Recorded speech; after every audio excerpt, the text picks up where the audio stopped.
sugar so bad for you? Why are they including them in these foods that are supposed to be healthy? Well, look, you got to understand it's a miracle ingredient for the companies.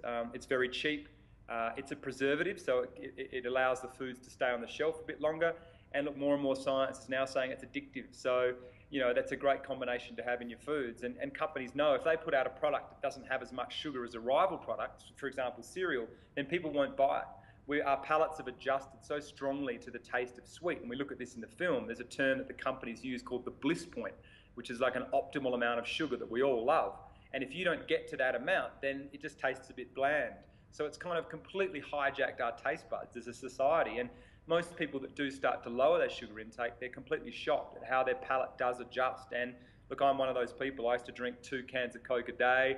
And to me now, I find a banana almost too sweet, or I can taste the sweetness in vegetables, which I never thought was possible. And it's just when you step away from that kind of refined taste that really does take over your palate, then you can start to notice the nuances and subtle flavours. Did you become addicted to sugar? Look, I'm certainly someone, we're all different. I'm someone that's very sensitive to it. So I wish I could just have a small piece of chocolate and be done, but I'll demolish the block by morning. Me too. I was the same when I smoked. I wish I could just have 1 or 2 every now and again, but I used to smoke the whole packet. Look, not everyone's like that. Some people are more sensitive than others. It all comes down to the size of a receptor that you have in the brain.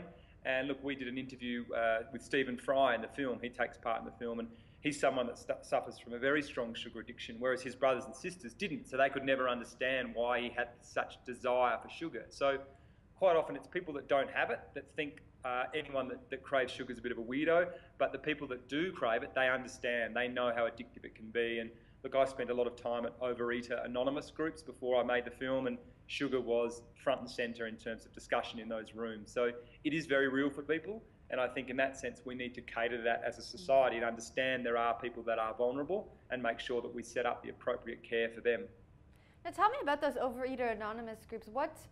How hard is it for these people who have sugar addictions to kick the habit? Yeah, I think, look, this is one of the myths that's been perpetuated by the food industry, is that we've kind of believed this dogma that it's all about calories. And if you don't count your calories right, then it's your fault if you get overweight. And it's really convenient for the food industry because it means, look, all the onus is on us as a population. But more and more science is suggesting that, especially sugar, it plays with all sorts of appetite controls in our body. So it can even hijack your appetite controls that make you feel full, and you'll just keep eating.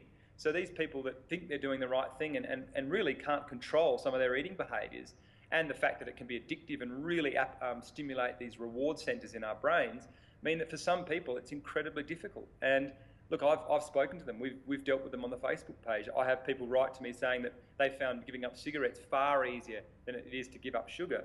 And I guess the tricky thing there is that you have to go out of your way to get nicotine these days. You've got to go to a convenience store and there's a guy behind a desk and you've got to get it. Whereas now, sugar is in so much food that you just have to walk into a supermarket and there's temptation everywhere for people.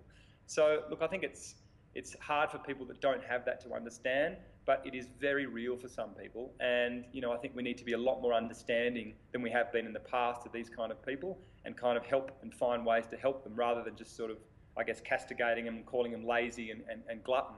It's that sugar does affect people's brains in different ways. And the sooner we can acknowledge that, the sooner we can help.